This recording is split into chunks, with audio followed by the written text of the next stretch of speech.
Kain na. Kain na tayo. Good morning, Kagang Gutierrez.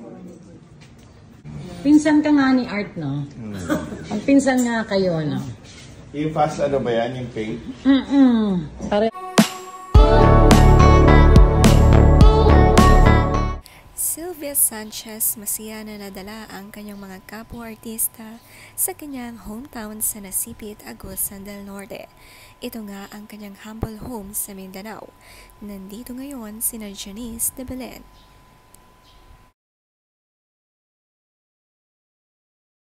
morning! Hi, Carl! Hello! Ha? In the back here. Ano? He will come back. He will come back here. Okay. Yung, meron kang Ano? Gaviscon. Meron. Gaviscon, meron akong dala. Meron ako. Hingi. Kasama rin ni Janice, sina Lorna Tolentino, Tonton Gutierrez. Napakasaya ng kanilang umagahan, ang daming pinrepare na breakfast ni Sylvia para sa kanyang mga bisita.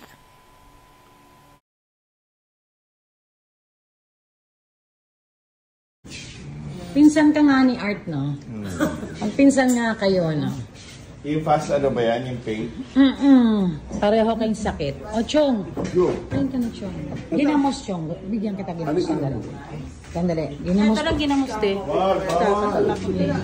Ito? Oo. Kain na. Kain na. Kain na tayo.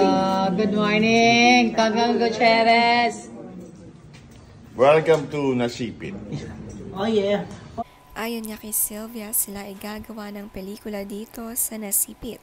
Masaya na nadala niya sa kanyang hometown ang kanyang iniidolo na si Janice de Belen. Nakakatuwa nga ang bandingan nila dito. Feel at home talaga sa bahay ni Sylvia. Excited na sila sa gagawin nilang movie.